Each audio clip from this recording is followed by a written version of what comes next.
दोस्तों जय हिंद। आज मुझे समझ में नहीं आ रहा है कहाँ से शुरू करूँ और कहाँ ख़त्म करूँ। दरअसल में ये जो आप देख रहे हैं, ये जो दरवाज़ा है, ये इसे शेल्टर होम कहा जाता है, बालिका सुधार गृह कहा जाता है।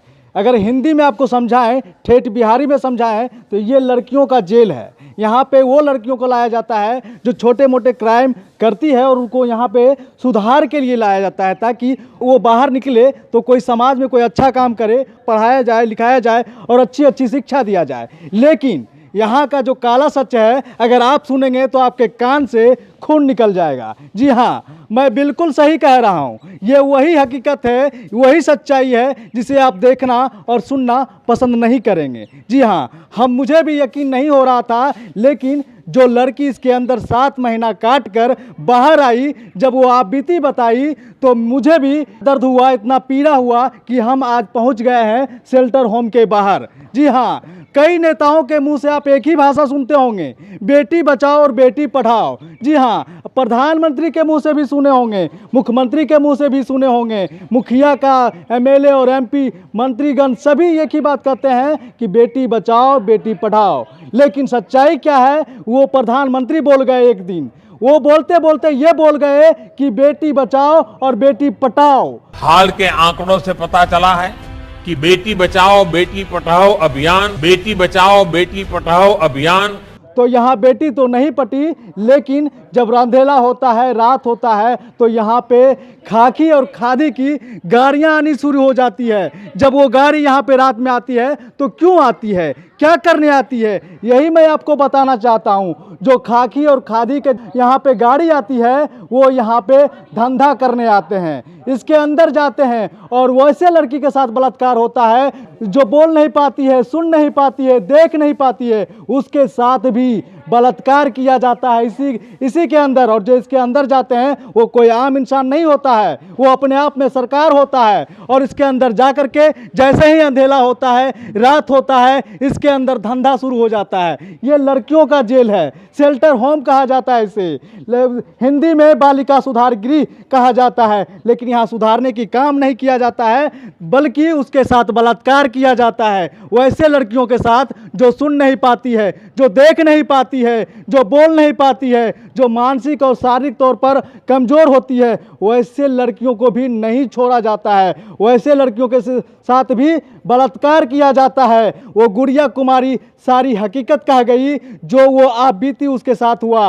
और एक फिल्म आप देखे होंगे, एक वेब सीरीज आया था आश्रम, उसमें लड़कियों के साथ जिस तरीके से किया जाता था बलात्कार, उसी तरह से इसके अंदर भी किया जाता है। खीर में नशा का पदार्थ मिला करके उसे बेहोशी की हालत में उसके साथ किया जाता था बलात्कार। उसी तरह से इसके अंदर, इस जेल के अंदर लड़कियों को नशा खिलाया जाता है और रात में उसके साथ बलात्कार किया जाता है। जब गुड़िया कुमारी ने ये बात कहा तो पटना के डीएम डॉक्टर चंद्रशेखर सिंह ने उसे इनकार कर दिया, कहा कि नहीं, ये झूठ बोल रही है, वो नशा करती है। साहब, तो कभी आप यहाँ पे आने का प्रयास किया? इसके अंदर क्यों जाते हैं लोग, इसके अंदर क्यों आ जाते हैं? जो खाकी और खादी की जो गाड़ियाँ यहाँ लगती है, तो इसके अंदर क्या करने जाते हैं? क्या महिला अधिकारी मर गए थे क्या? यहाँ पे पुलिसकर्मी भी है, हम इनसे भी जानने का प्रयास करेंगे। इसके अंदर जाते हैं तो किसके अधिकार से जाते हैं, कौन इसको अनुमति देते हैं, बताइए कौन अनुमति देता है जो इसके अंदर जो हम लोग कोई बात नहीं बोल रहा, हम लोग सिक्योरिटी गार्ड हैं। आप लोग यहाँ रहते हैं और यहाँ पे रात में गाड़ी लगती है, किसकी गाड़ी लगती है? रात में कहाँ गाड़ी लगती है? गाड़ी नहीं लगती है। हम लोग 23 देखिए, ये नहीं बता सकते हैं क्योंकि इनकी मजबूरी है। अगर ये हकीकत बताएंगे तो इनकी वर्दी उतर जाएगी, इनकी नौकरी चली जाएगी, इसलिए ये हकीकत नहीं बताना चाहते हैं, इनकी मजबूरी है। लेकिन जो इसके अंदर जाता है वो अपने आप में सरकार है, अपने आप में एक बड़ा पावर है, एक बड़ा ताकत है। इसके लिए वो इसके अंदर जाता है और सारी कुकर्म करके फिर बाहर आता है। जी हाँ, आपको हमारी बात और हमारी चीख भले ही गलत लग रहा हो, लेकिन ये आवाज़ उठाना जरूरी है। आज ये सरकार के जो गोदी मीडिया है, जो प्रिंट मीडिया है, 4 से 5 दिन हो गया, लेकिन ये मुद्दा नहीं छापेगा, ये मुद्दा नहीं दिखाएगा, क्योंकि वो उसे सरकारी एड नहीं मिलेगा, उसका डर है। लेकिन जो इस देश का जो सच्चा पत्रकार होगा, वो जरूर ये खबर दिखाएगा और ये चीज़ दिखाने का काम करेगा। इसके अंदर जो काम होता है, जो कुकर्म होता है, इसके अंदर अभी हम देख रहे थे, झांक रहे थे, लड़कियों को गाली दिया जाता था। हालांकि छोटा सा छेद है, हम इसे दिखाना चाहेंगे, अगर दिख रहा होगा तो दिखो, तो कैमरा करो तो इधर।